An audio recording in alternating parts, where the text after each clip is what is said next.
स्वागत है आप सबों का एसपी मेथड मोटिवेशन क्लास में। और आज के इस वीडियो में हम लोग पढ़ने वाले हैं 10 क्लास का प्रश्नावली 12.3 का क्वेश्चन नंबर 6। इसके पहले क्वेश्चंस का अगर वीडियो आपने नहीं देखा है तो लिंक डिस्क्रिप्शन में दिया गया है, आप जरूर वीडियो देख लें। और अगर आप इस चैनल पर नए हैं तो इस चैनल को लाइक और सब्सक्राइब करना ना भूलें।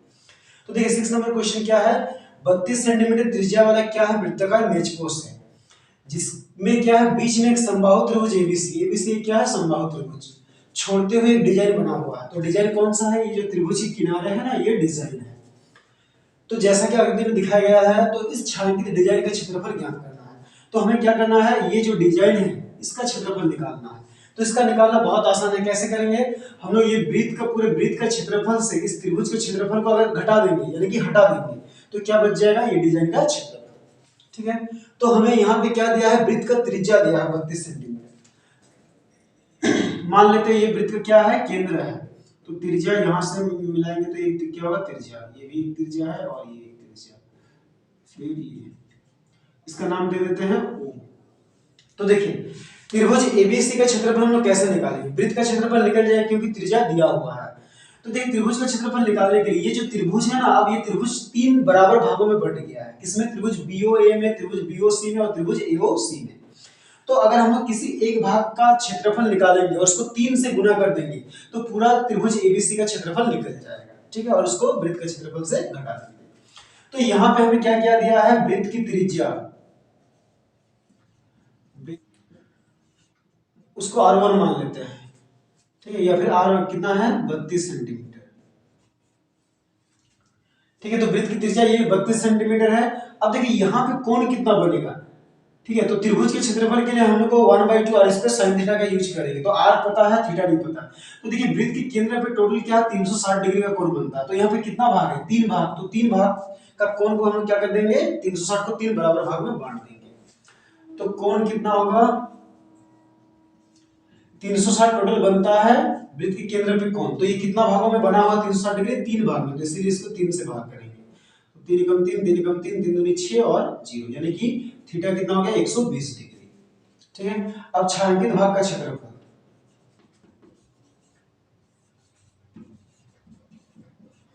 क्या होता है, क्या होगा, वृत्त का क्षेत्रफल माइनस क्या होगा, त्रिभुज एबीसी का क्षेत्रफल।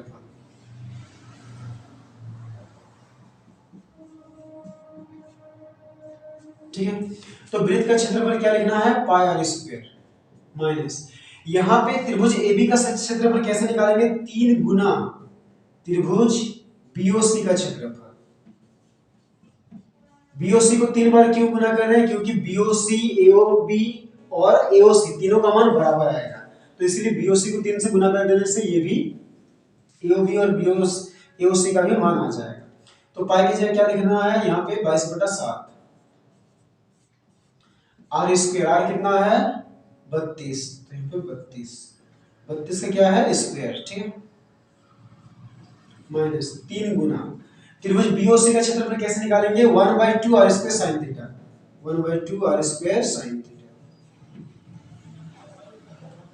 ठीक है, तो क्या हो गया 22/7, 32 का स्क्वायर करके देखिएगा 1024 आएगा। ठीक है, 1024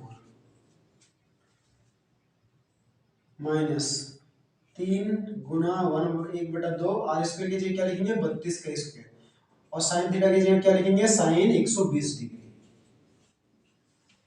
तो अब देखिए यहाँ पे कुछ कटेगा नहीं, यहाँ पे क्या लिखेंगे, 3 को 1 से गुना करेंगे तो 3/2 गुना 32 का स्क्वायर क्या आएगा 1024। अब देखिए साइन 120 का मान हमें नहीं पता, तो इसको क्या करेंगे, तोड़ेंगे। साइन 120 को हम लिख सकते हैं साइन 90 प्लस थीटा, यानी कि 90 प्लस 30। तो क्या हो जाएगा, ये ऐसे रहेगा 22,528/7 माइनस, ये कटेगा 2 एकम 2, 2 पछे 10, 2 एकम 2, 2 दूनी 4। तो 3 से गुना करते हैं, 3 दूनी 6, 3 एकम 3, 3 पछे 15। ठीक है, 3 दूनी 6, 3 एकम 3, 3 पछे 15 गुना साइन 90 प्लस थीटा क्या होता है, कॉस थीटा, यानी कि कॉस कितना हो जाएगा 30 डिग्री। ठीक है, अब देखिए इसको लिखते हैं 22,528/7 माइनस 1536 गुना cos 30 डिग्री का cos 30 की जगह क्या लिखेंगे √3/2। तो ये कटेगा 2 एकम 2, 2 सत्ते 14, 2 छक 12, 2 अट्ठे 16, यानी कि 22528/7 माइनस 768√3। अब देखिए इसमें √3 है, इसमें √3 नहीं है, तो ये दोनों में काम नहीं होगा, तो यही हो गया हमारा आंसर। इतना क्या आएगा सेंटीमीटर स्क्वायर। ठीक है, तो चलिए अब हम लोग क्वेश्चन नंबर 7 बनाते हैं। 7 क्या है, क्वेश्चन थोड़ा सा बड़ा है इसलिए हमने नहीं लिखा है, क्वेश्चन पढ़ लेते हैं। दी गई आकृति में, देखिए ड्राइंग थोड़ा खतरनाक बन गया है, आप अच्छे से बना लीजिएगा। तो एबीसीडी क्या है, 14 सेंटीमीटर भुजा वाला क्या है, वर्ग है। ए बी सी तथा डी को केंद्र मानकर, चारों बिंदुओं को केंद्र मानकर 4 वृत्त इस प्रकार खींचे गए हैं कि प्रत्येक वृत्त शेष 3 वृत्तों को बाह्य रूप से क्या करती है, स्पर्श करती है। तो आकृति में छायांकित भाग का क्षेत्रफल ज्ञात कीजिए। तो देखिए यहाँ पे छायांकित भाग ये वाला है, तो इसका क्षेत्रफल निकालना है तो बहुत आसान है। कैसे निकालेंगे, ये वर्ग का क्षेत्रफल से ये 4 क्या है, चतुर्थांश है, तो ये 4 चतुर्थांश का क्षेत्रफल को घटा देंगे तो छायांकित भाग का क्षेत्रफल आ जाएगा। ठीक है, तो यहाँ पे हमें क्या दिया है, वर्ग की भुजा, वर्ग की भुजा बराबर 14 सेंटीमीटर। ठीक है, तो वर्ग की भुजा 14 है, तो ये क्या हो जाएगा, 14 का आधा ये है, चतुर्थांश का त्रिज्या क्या हो जाएगा, 14 का आधा, तो चतुर्थांश की त्रिज्या कितना हो जाएगा, 14/2, यानी कि 7 सेंटीमीटर। ठीक है, अब छायांकित भाग का क्षेत्रफल निकालते हैं। तो छायांकित भाग का क्षेत्रफल बराबर क्या होगा, वर्ग का क्षेत्रफल माइनस क्या हो जाएगा, 4 चतुर्थांश का क्षेत्रफल, 4 चतुर्थांश। ठीक है ना, भुजा स्क्वायर और 4 चतुर्थांश के लिए 4 लिखेंगे, चतुर्थांश, चतुर्थांश कैसे निकालेंगे, वृत्त का क्षेत्रफल होता है पाई आर स्क्वायर, उसको अगर 4 से भागा कर देंगे तो चतुर्थांश का क्षेत्रफल निकल जाएगा। तो भुजा कितना है यहाँ पे 14, तो 14 का स्क्वायर माइनस 4 गुना पाई की जगह कितना लिखना है 22/7 गुना आर की जगह कितना लिखना है, चतुर्थांश की त्रिज्या कितना है 7, तो 7 गुना 7 बटा नीचे पहले से 4 है तो यहाँ पे 4, तो ये 4 एकम 4, 4 एकम 4 कटा, फिर ये 7 एकम 7, 7 एकम 7, तो 14 का स्क्वायर कितना होता है 196 माइनस 22 को फिर 7 से गुणा करेंगे, 7 दूनी 14, 7 दूनी 14 और 1 15, तो इससे इसको घटाते हैं, 6 से 4 गया तो 2 और 9 से 5 गया तो 4, यानी कि 42 सेंटीमीटर स्क्वायर। तो यही हो गया हमारा छायांकित भाग का क्षेत्रफल। तो चलिए अब हम लोग क्वेश्चन नंबर 8 बनाते हैं। 8 भी थोड़ा सा बड़ा है इसलिए हमने नहीं लिखा है, बस इसको पढ़ते हैं। दी गई आकृति एक दौड़ने के पथ को दर्शाती है जिसके बाएं तथा दाएं सिरे क्या अर्धवृत्ताकार है। ये एक रनिंग ट्रैक को दौड़ने के पथ को दर्शाती है और उसके दोनों किनारे में क्या है, अर्धवृत्ताकार सिरे हैं। दोनों आंतरिक समांतर रेखाखंडों के बीच की दूरी, देखिए ये आंतरिक रेखाखंड है, इनके बीच की दूरी कितना है 60 मीटर। ठीक है, और इनमें से प्रत्येक रेखाखंड 106 मीटर लंबा है, यानी कि यहां से यहां तक की जो लंबाई हो क्या है 106 मीटर। और क्वेश्चन क्या कह रहा है, यदि ये पथ 10 मीटर चौड़ा है, यानी कि ये जो पथ की चौड़ाई है कितनी है 10 मीटर है, तो निम्न को ज्ञात कीजिए। नंबर पथ के आंतरिक किनारों के अनुदिश एक चक्कर पूरा लगाने में चली गई दूरी। तो पहला क्वेश्चन क्या है, आंतरिक ये किनारे हैं, इसके अंदर एक चक्कर लगाने में कितनी दूरी तय करना पड़ेगा, और दूसरा ये पथ का क्षेत्रफल। तो चलिए हम इसको अलग अलग चीजों में बांट लेते हैं, इसका नाम देते हैं ए बी सी डी और इसको भी नाम दे देते हैं ई एफ जी एच। ठीक है, तो देखिए ये 10 है, ये भी कितना होगा, यहां से यहां भी, यहां से यहां है 60 और यहां से यहां कितना है 10, तो ये भी कितना है 10 सेंटीमीटर है, 10 मीटर। ठीक है, तो यहां पे देखिए पथ का क्षेत्रफल आंतरिक किनारा, तो आंतरिक किनारे का क्षेत्रफल सॉरी दूरी निकालने के लिए हम लोग ये डीसी को और ये ईएफ को जोड़ेंगे और क्या करेंगे, ये जो छोटा अर्धवृत्त है, यहाँ पे 2 अर्धवृत्त है, ये एक बड़ा अर्धवृत्त है और एक छोटा, तो ये 2 अर्धवृत्तों का जो ये परिमाप है, परिधि है, उनको भी जोड़ देंगे। तो यहाँ पे क्या दिया है, देखिए ये क्या छोटे अर्धवृत्त का व्यास है,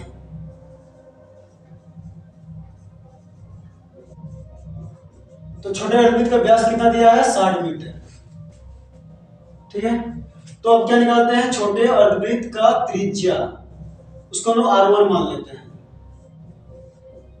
कितना होगा 60/2, यानी कि 30 मीटर। ठीक है, अब ये बड़े अर्धवृत्त का व्यास निकालते हैं। तो बड़े अर्धवृत्त का व्यास क्या हो जाएगा, देखिए ये 10, फिर ये 60 और ये 10, यानी कि 10 जोड़ 60 जोड़ 10, यानी कि कितना हो गया 80 मीटर। तो अब क्या निकालते हैं, बड़े अर्धवृत्त का त्रिज्या, इसको R2 मान लेते हैं। तो कितना हो जाएगा 80/2, यानी कि 40। ठीक है, तो ए नंबर में बोला कि आंतरिक किनारों के अनुदिश एक चक्कर लगाने में तय दूरी, तो लिखते हैं आंतरिक किनारों के अनुदिश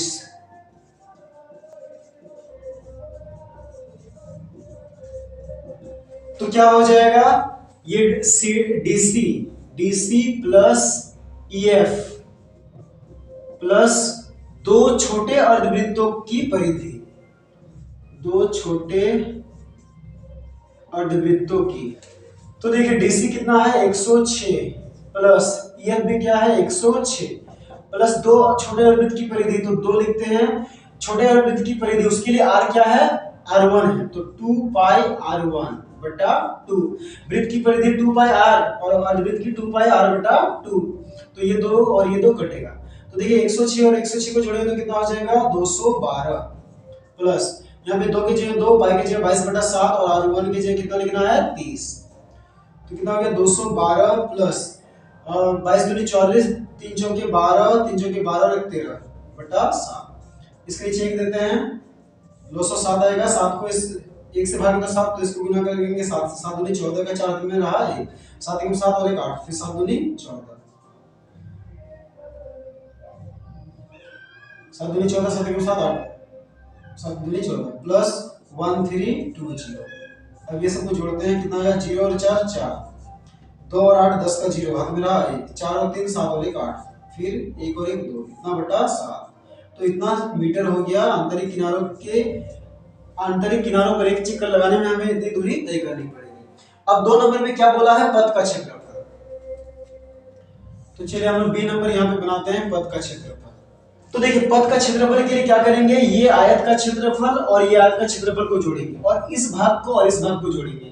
तो देखिए ये भाग कैसे आएगा, जब हम लोग बड़े अर्धवृत्त का क्षेत्रफल निकालेंगे तो उसमें ये और ये दोनों आ जाएगा। तो बड़े अर्धवृत्त का क्षेत्रफल से हम इस छोटे अर्धवृत्त के क्षेत्रफल को घटा देंगे तो ये भाग आ जाएगा। और ये भाग कितना बार है, 2 बार है, इसीलिए हम लोग को 2 से गुना भी करना पड़ेगा। तो देखिए पथ का क्षेत्रफल क्या होगा, आयत एबीसीडी का क्षेत्रफल, आयत का क्षेत्रफल प्लस आयत ईएफजीएच, आयत ईएफजीएच का क्षेत्रफल, ठीक है, प्लस और क्या जोड़ना है, देखिए ये भाग 2 बार है तो 2 गुना, ये भाग कैसे निकालते हैं, बड़े अर्धवृत्त का क्षेत्रफल माइनस छोटे अर्धवृत्त का क्षेत्रफल, माइनस छोटे अर्धवृत्त का क्षेत्रफल, ठीक है। तो आयत एबीसीडी का क्षेत्रफल क्या होगा, लंबाई गुना चौड़ाई, तो लंबाई कितना है 106, ठीक है, और चौड़ाई कितना है 10, यानी कि 10 गुना 106 प्लस ईएफजीएच का भी वही है, कितना 10 गुना 106 प्लस 2। बड़े अर्धवृत्त का क्षेत्रफल क्या होगा, बड़े अर्धवृत्त के लिए त्रिज्या जो है वो R2 है,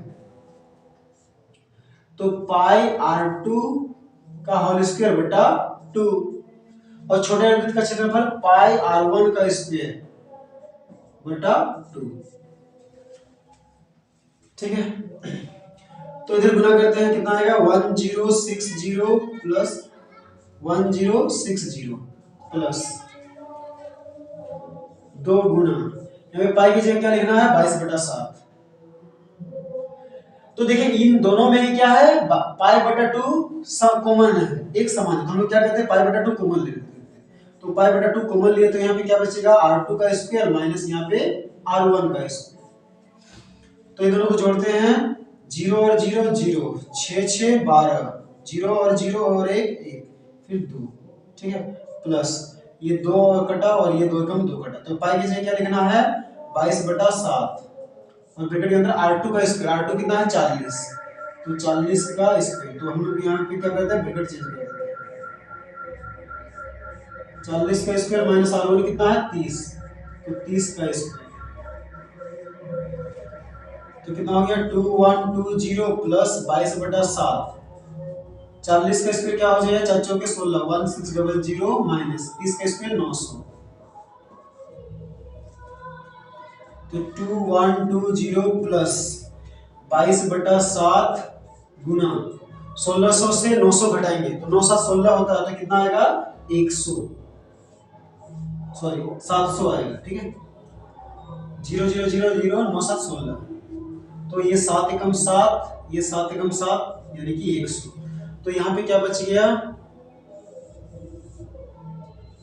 थोड़ा जगह का एडजस्ट हमें करना पड़ रहा है, तो यहाँ पे बचा है 2120 प्लस यहाँ पे क्या है 22 को 100 से गुना करेंगे तो 2200, अभी दोनों को जोड़ते हैं, 0 और 0 0, 0 और 2 2, फिर 2 और 1, ये 1 और 2 3, फिर 2 और ये 2 4, तो 4320 कितना हो क्या हो जाएगा ये मीटर स्क्वायर, तो ये हो गया पथ का क्षेत्रफल, ठीक है। अब हम लोग क्वेश्चन नंबर क्या 9 बनाते हैं, 9 में थोड़ा सा बड़ा है इसलिए हमने नहीं लिखा है, तो देखिए दी गई आकृति में AB तथा CD केंद्र O वाले एक वृत्त के दो परस्पर लंब व्यास है, तो देखिए ये जो क्या है ये एक O केंद्र वाला वृत्त है जिसके दो क्या है लंब व्यास है, ये AB और CD दो क्या एक दूसरे पे लंब है और ये दोनों किसके हैं इस वृत्त के क्या है व्यास है, और OD छोटे व्यास का छोटे वृत्त का व्यास है, ये जो OD है ये छोटे वृत्त का व्यास है, यदि OA बराबर ये OA दिया 7 सेंटीमीटर, तो आकृति में छायांकित भाग का क्षेत्रफल ज्ञात कीजिए, तो छायांकित भाग ये है और ये दोनों का हमें क्षेत्रफल निकालना है, तो यहाँ पे हमें क्या क्या दिया है, देखिए OA क्या है बड़े वृत्त की त्रिज्या है, तो बड़े वृत्त की त्रिज्या उसको R1 मान लेते हो कितना है 7 सेंटीमीटर, और OD भी बड़े वृत्त की क्या है त्रिज्या है, यानी कि वो छोटे वृत्त के लिए क्या हो जाएगा जीवा व्यास, तो छोटे वृत्त की त्रिज्या छोटे वृत्त का उसको हम लोग R2 मान लेते हैं, कितना हो जाएगा 7/2, ठीक है। तो देखिए यहाँ पे छायांकित भाग का क्षेत्रफल निकालने का दो तरीका है, पहला है कि ये छोटे वृत्त का क्षेत्रफल जोड़ हम लोग इसको एक त्रिज्यखंड मान लेते हैं और त्रिज्यखंड और ये वृत्तखंड का क्षेत्रफल निकालने के लिए त्रिज्यखंड का क्षेत्रफल से इस त्रिभुज के क्षेत्रफल को घटा देंगे और उसको 2 से गुना करेंगे तो ये और ये भाग आ जाएगा, या फिर और एक तरीका है ये वृत्त का क्षेत्रफल और प्लस ये पूरा को हम क्या मान लेते हैं अर्धवृत्त, तो ये अर्धवृत्त का क्षेत्रफल से अगर हम इस त्रिभुज को का क्षेत्रफल को घटा देंगे तो भी ये निकल जाएगा, तो हम इसको क्या बनाएंगे अर्धवृत्त का क्षेत्रफल लेके बनाएंगे, तो लिखते छायांकित भाग का क्षेत्रफल क्या हो जाएगा छोटे वृत्त का क्षेत्रफल, अर्धवृत्त का क्षेत्रफल माइनस त्रिभुज का क्षेत्रफल प्लस और ABC का क्षेत्रफल, ठीक है। तो छोटे वृत्त का क्षेत्रफल, तो वृत्त का क्षेत्रफल क्या होता है पाई R स्क्वायर, तो छोटे वृत्त के लिए R कितना है, छोटे वृत्त के लिए R है R2, तो पाई R2 का होल स्क्वायर, R2 का स्क्वायर प्लस अर्धवृत्त का क्षेत्रफल क्या होता है, तो ये अर्धवृत्त कौन सा अर्धवृत्त है बड़े वृत्त का अर्धवृत्त है, तो उसको लिखेंगे बड़े वृत्त का त्रिज्या कितना है 7, तो पाई R1 का स्क्वायर बटा 2, ठीक है, वृत्त का क्षेत्रफल पाई R स्क्वायर और वृत्त के लिए उसको 2 से भाग कर दिया माइनस त्रिभुज ABC का क्षेत्रफल कैसे निकालेंगे 1/2 गुना आधार गुना ऊंचाई,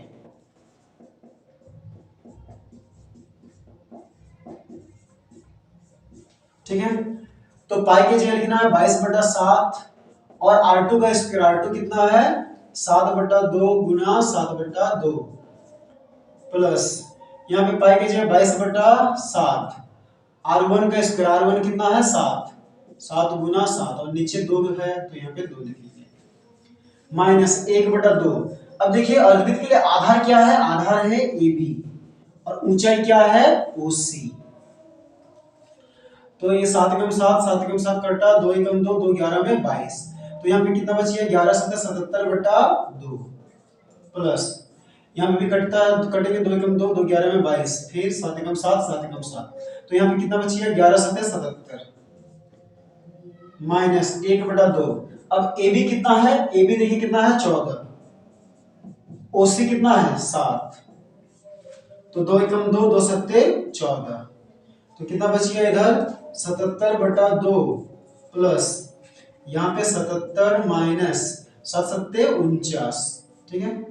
तो 77 बटा 2 प्लस 77 से 49 घटाएंगे, 17 से 9 घटाएंगे तो 8, फिर यहाँ पे 6, 6 से 4 घटाएंगे तो 2, ठीक है। अब इसके नीचे कुछ नहीं तो 1 देते हैं। अब क्या करना, 2 और 1 का लॉसो लेना है, तो 2 और 1 का लॉसो लेंगे तो 2 आएगा, 2 को 2 से भागेंगे तो 1, तो 77 को 1 से गुणा करेंगे तो 77, फिर प्लस ये 2 को 1 से भागेंगे तो 2, वो 2 को ये 28 से गुणा करेंगे तो 28 दूनी 56। अब ये दोनों को जोड़ते हैं, 7 6 13 का 3, 7 5 12 और 1 13 बटा 2। अब इसको भाग करके आप लोग देख लीजिएगा, 2 6 12, 13 से 12 घटे 1, 1 और 3 13, 2 6 12 पॉइंट देंगे फिर 5, इतना क्या आएगा सेंटीमीटर स्क्वायर। तो यही हो गया हमारे छायांकित घात का क्षेत्रफल।